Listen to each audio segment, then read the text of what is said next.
Welcome back. I'm Paul Barber with this week's Africa Focus. Now, it's sometimes known as the tea of the Arabs, a leafy green plant called khat that's also an addictive drug. It's very popular in Somalia, where it's usually chewed in the afternoons, mainly by men. Users say it makes them more alert or blissful, but critics say it can lead to domestic abuse and mental health problems. Well, this week, Somalia banned the import of khat on flights from one of its main suppliers, Kenya. Normally, dozens of cargo planes carrying over $400,000 worth of khat arrive in the Somali capital, Mogadishu, every day. But not anymore. The usually bustling khat markets in Mogadishu are much quieter. Well, the Somali government hasn't given a reason for the ban, but says it may be temporary. So what about the impact on Kenyan farmers who grow the plant? Well, earlier I spoke to my colleague Ramah Nyang from Global Business Africa.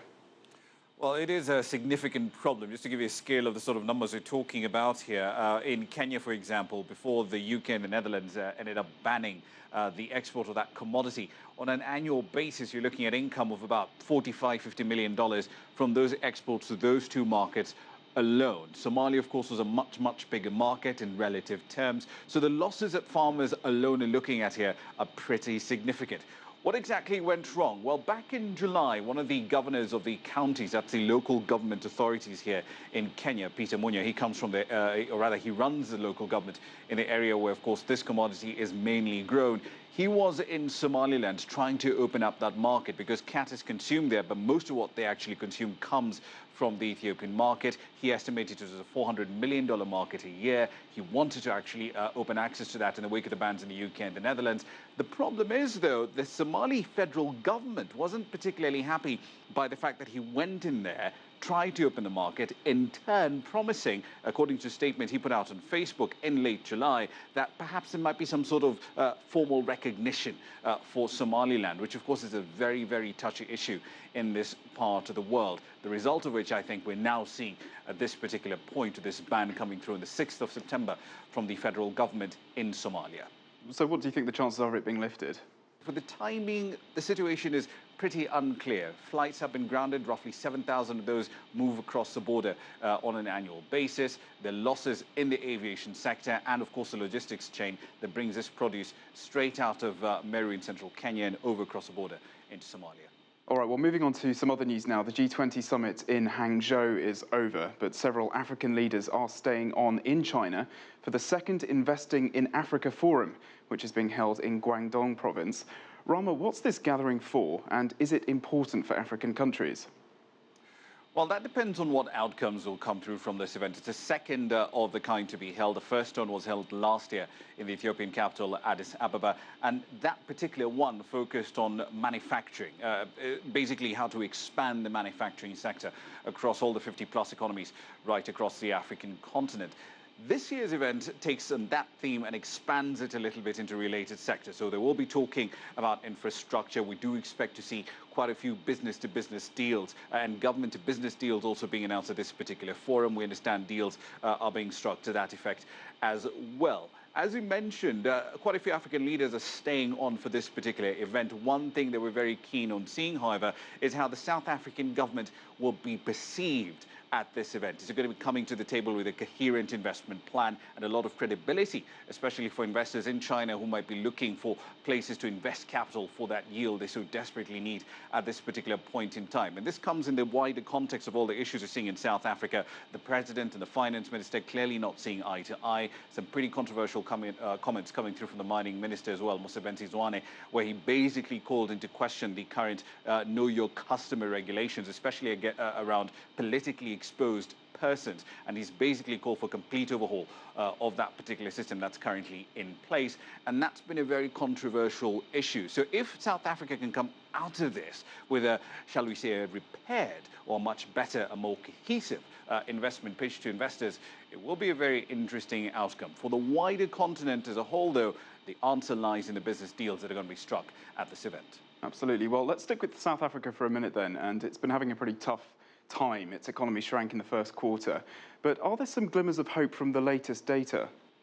Well, not quite. On the one hand, way back in July, before the second quarter data came out, the broad expectation was that South Africa's economy would actually be perhaps in recession. If you go back to the latest update, post-Brexit, of course, from the World Economic Outlook published by the IMF, at that point in time, the fund was saying, look, South Africa's economy at best will probably grow by about 0.1%, pretty much nothing this year, and probably about 1% in 2017. Today, the governor of the South Africa's central bank says, well, based on what we're seeing from the second quarter, we might actually have stronger numbers when the Monetary Policy Committee revises its forecast for the year in its meeting this month.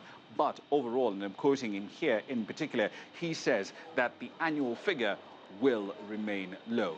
End of quote. So yes, there are some signs of hope in manufacturing and mining as well, but the rest of the economy is still in deep, deep trouble. Agriculture, for example, that country is still facing one of the worst droughts it's ever had in decades. Getting out of that, getting food production back up to par will take quite a bit of time. Structural reform has been held up in part by the very political issues we mentioned a little earlier, that squabbling in government. So unless these two issues are sorted out, in the long term, South Africa is still going to be stuck in that 1% or less growth rate that it's been in since 2011. Thanks to Ramah and Nyang there from Global Business Africa. Well, on the sidelines of the G20 summit in Hangzhou, CCTV's Tian sat down with South African President Jacob Zuma. South Africa is the group's only member country on the continent. We asked whether he thinks the G20 is achieving its goals of building long-term growth. We are in the process of doing so. We can't say we have made the transition because the economy is still sluggish. It's not now booming and that. So the answer cannot be we have in fact moved to a level. That's why even the summit that we had has been discussing how do we quickly move out so that we can grow the economy. Because we all accept the fact that we are not growing the economy at the best kind of percentage that we would want. Africa is lagging behind, but Africa is saying it's a region that is emerging, that is now for the first time is trying to come together so that they have a collective kind of an approach as a region, and therefore it sees its future. And of course, South Africa, as one of the big economies in the continent, is a member of a G20. And South Africa does not represent itself only, but South Africa really, it's being there, it represents the continent. And what are some of the specific measures that members or economies agree toward Africa's future? No, it was a proposal which did not necessarily say these are the things, because there are projects that are ongoing in South Africa. For an example, China itself is involved in Africa. It has been involved for a long time. In Africa, we have, for an example, as Africans, made out our own program of saying, let us increase the volume of intra-trade among the African countries, so that we can have a kind of interaction or interventions that would be getting into specific things. We have heard, for an example, 5 economic regions in the continent. We are in the process of concluding, putting 3 of them, and we are pulling the other one so that we become one block economically. We are also creating infrastructure so that we create the interconnection and the flow of goods and people to be more easier.